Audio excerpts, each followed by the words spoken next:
Living organism जितने भी हैं ये दो तरह के होते हैं, एक होता है प्लांट्स, दूसरा होता है एनिमल्स। एक है क्या आपका, एक है प्लांट्स, दूसरा है एनिमल्स।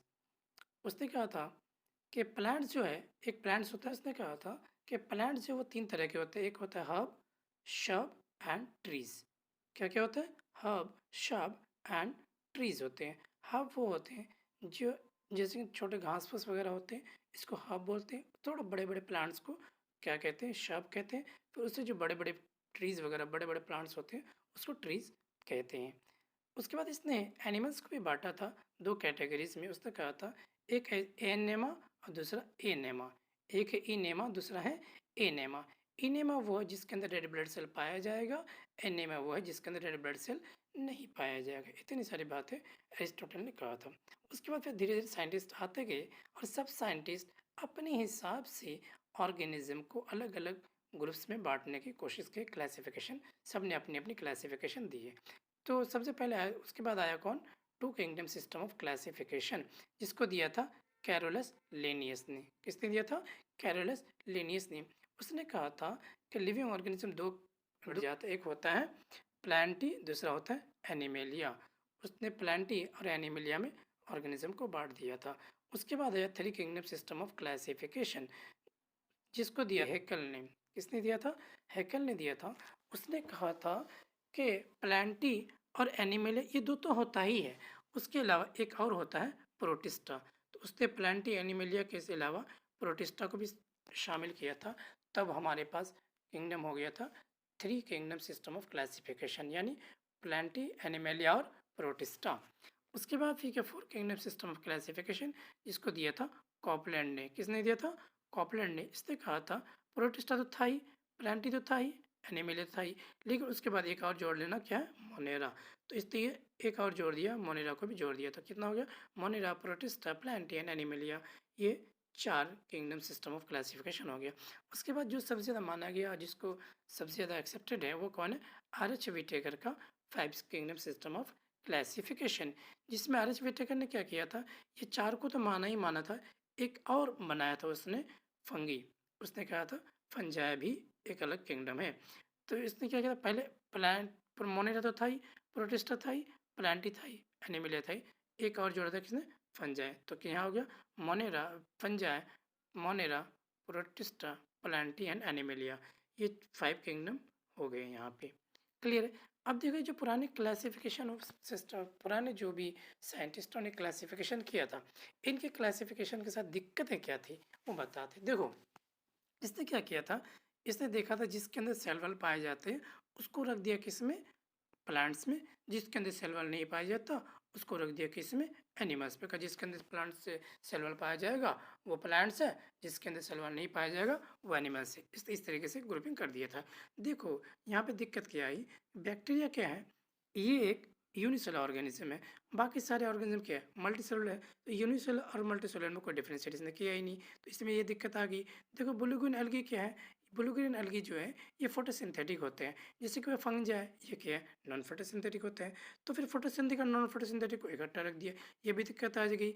उसके बाद देखो क्लेमाइडोमोनास, यू जो क्या यूनिसेलुलर ऑर्गेनिज्म है। उसके बाद स्पायरोगैरा एक मल्टीसेलुलर ऑर्गेनिज्म है, तो यूनिसेलुलर और मल्टीसेलुलर दोनों को इकट्ठा रख दिया, ये भी दिक्कत आ गई। उसके बाद autotrophic plants and heterotrophic fungi, इन दोनों को इकट्ठा रख दिया, तो ये दिक्कत आ गई। इसलिए हमको five kingdom system of classification की तरफ आना पड़ा। आर एच विटेकर ने जो five kingdom system of classification दिया था, तो उस इनकी क्राइटेरिया क्या थी, किस बेसिस पर उसने क्लासिफिकेशन किया था, ज़रा उसको देखते हैं। उसने देखा सेल का स्ट्रक्चर, सेल जो बना उसका स्ट्रक्चर कैसा है, ठीक है। दूसरा उसने देखा बॉडी ऑर्गेनाइजेशन, कि जो बॉडी ऑर्गेनाइजेशन है उसका बॉडी जो किस लेवल ऑर्गेनाइजेशन है, ठीक है ना। और टिश्यू लेवल है, सेल लेवल है, टिश्यू लेवल है, ऑर्गन लेवल है, ऑर्गन सिस्टम है, किस तरीके से लेवल के ऑर्गेनाइजेशन है उसको उसने देखने को। उसके बाद क्या किया, मोड ऑफ न्यूट्रिशन, उसके मोड ऑफ न्यूट्रिशन किस तरह है, नहीं ऑटोट्रॉफिक है, हेटेरोट्रॉफिक है।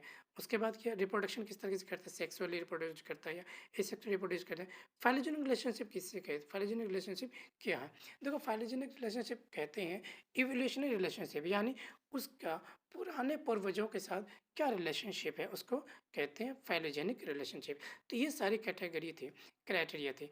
अब याद रखना क्योंकि वो क्राइटेरिया पूछता है कि बताओ आर.एच. व्हिटेकर का इनमें से कौन सा क्राइटेरिया है जो आर.एच. व्हिटेकर ने इस्तेमाल किया था 5 किंगडम सिस्टम क्लासिफिकेशन को बनाने के लिए। तो आपको ध्यान रखने चाहिए सारे पॉइंट्स, क्योंकि इसमें से कोई भी क्वेश्चन पूछ सकता है, पूछे हुए भी हैं। अब आर.एच. व्हिटेकर का 5 किंगडम क्लासिफिकेशन को थोड़ा एक्सप्लेनेशन थोड़ा अच्छे से देखते हैं। देखो, ऑर्गेनिज्म दो तरह के होते हैं, एक होते हैं प्रोकैरियोट्स, दूसरा होता है यूकैरियोट्स। कौन-कौन है? प्रोकैरियोट्स और यूकैरियोट्स। एक तो ये कैटेगरी थी, दूसरा क्या है? एक यूनिसेलुलर, दूसरा मल्टीसेलुलर। अब देखना, कोई भी ऑर्गेनिज्म यूनिसेलुलर है और प्रोकैरियोट्स है तो उसको रख दिया किसमें? मोनेरा में। तो इस तरह का यूनिसेलुलर ऑर्गेनिज्म है लेकिन यूकैरियोट्स है तो उसको रख देना प्रोटिस्टा में। उसको किस में रख दिया? प्रोटिस्टा में। अब उसके बाद क्या? फंजा है। उसके बाद मल्टीसेलर ऑर्गेनिज्म सारे के सारे आ गए। ठीक है, तो उसने क्या किया कि मल्टीसेलर ऑर्गेनिज्म जिसके पास लूज टिश्यू पाए जाते हैं उसको कहते हैं फंजाई। ठीक है, उसको फंजाई में रख दिया। उसके बाद क्या किया? टिश्यू लेवल और ऑर्गन लेवल ऑर्गेनाइजेशन किसी में पाया गया तो उसको रख दिया प्लांटी में। और उसके बाद tissue level, level, organ system level organisation, ये तीनों अगर किसी के अंदर पाया गया उसको रख दिया किसमें? एनिमेलिया में। क्लियर है? दिक्कत है किसी को तो पूछ लेना। ओके, और उसके बाद देखो kingdom Monera. Kingdom Monera bacteria are the sole member of Monera.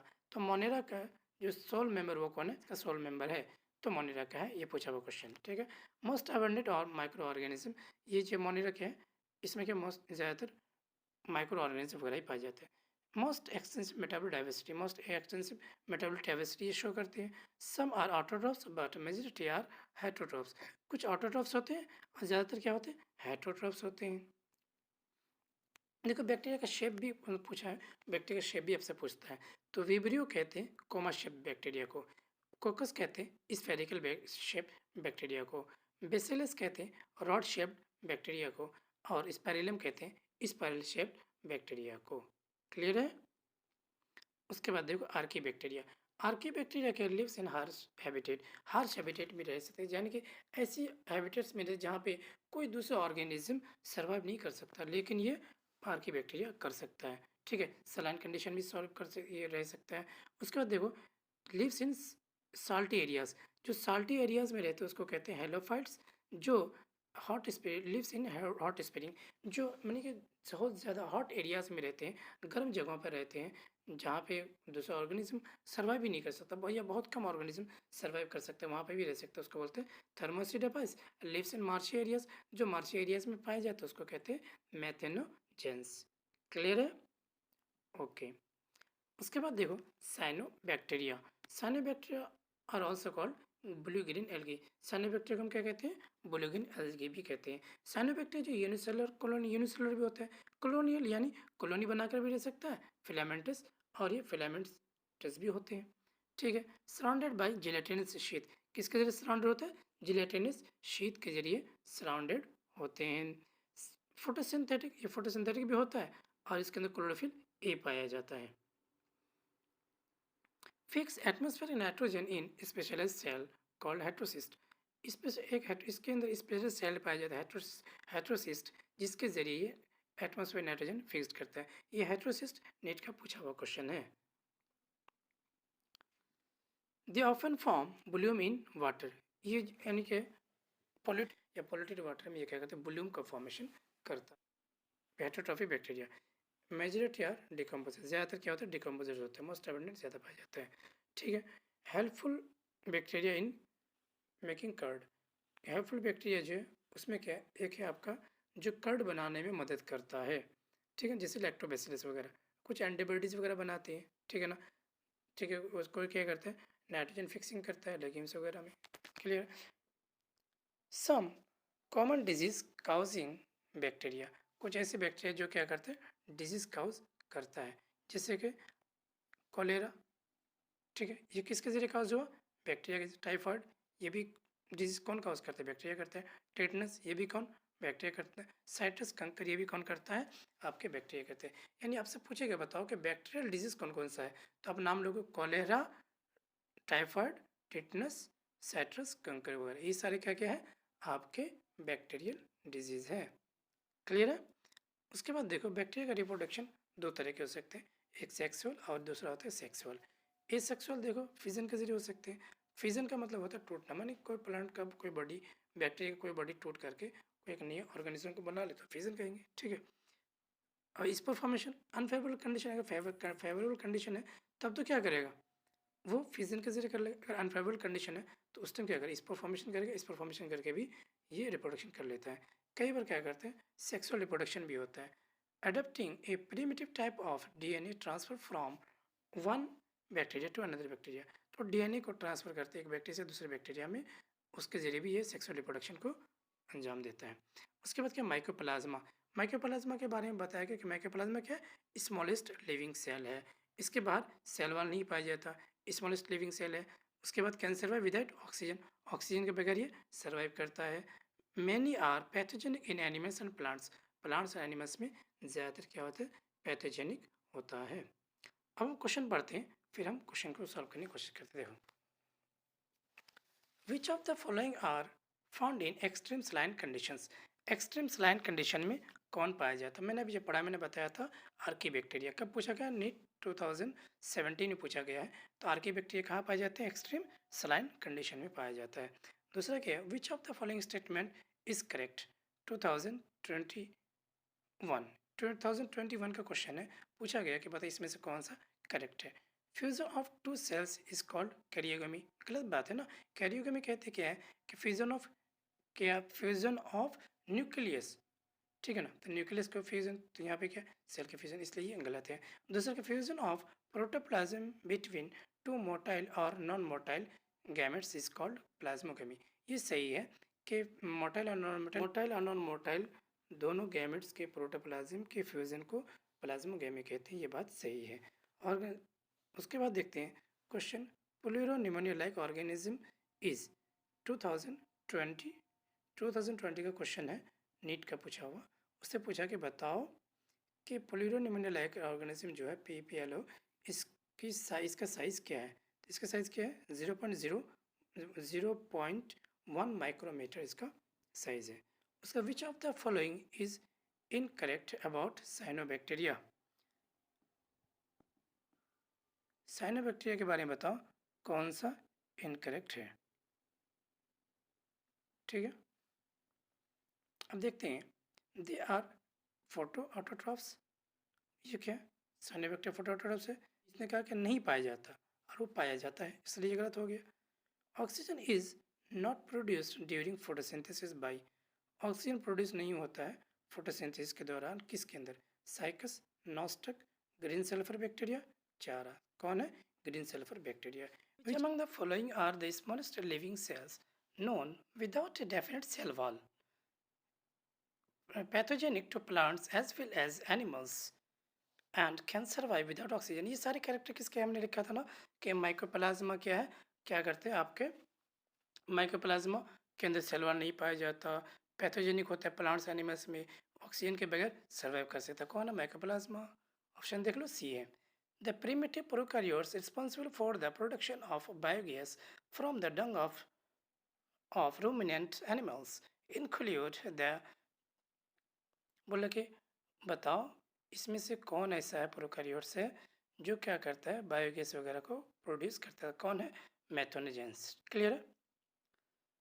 Which one of the following statement is wrong, कौन सा स्टेटमेंट रॉन्ग है, 2016 का क्वेश्चन है। Golden algae are also called desmids, eubacteria are also called false bacteria. Eu का मतलब होता है true, तो डायरेक्ट यहाँ सिंपली आपको आंसर में लिखे कि यू को यहाँ फॉल्स बता रहा है, तो इसका मतलब ये क्या है, गलत है। तो आंसर कौन सा आपका, आंसर आपका हो गया यू बैक्टीरिया। क्लियर है।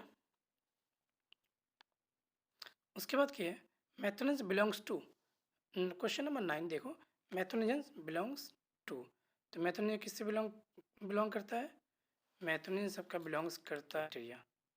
आर्कीबैक्टीरिया बताया था ना अभी, मैथोनिज वगैरह, तो आर्कीबैक्टीरिया है। सिंपल डायरेक्ट क्वेश्चन पूछा हुआ, archaebacteria differ from you bacteria in, you archaebacteria you bacteria से डिफरेंट होता है किस में। ऑप्शन कौन सा आपका, देखो ऑप्शन दे आपके पास कौन कौन सा, पहले देखो, cell membrane structure, mode of nutrition, cell shape and mode of reproduction. तो कौन सा सेल मेम्ब्रेन स्ट्रक्चर में होता है आर्कीबैक्टीरिया, ठीक है। Pigment containing membrane extension in cyanobacteria are, cyanobacteria के अंदर पिगमेंट पाने जाने वाले एक्सटेंशन जो होते हैं वो कौन सा है इनमें से, तो हेट्रोसिस्ट, बेसल बॉडीज, न्यूमेटोफोर्स, और क्रोमेटोफोर्स। तो क्या है? क्रोमेटोफोर्स है। ठीक है, थैंक्स फॉर वॉचिंग। इसका पार्ट 2 आपको मिल जाएगा। ओके, नेक्स्ट पार्ट 2 आ जाएगा आपका।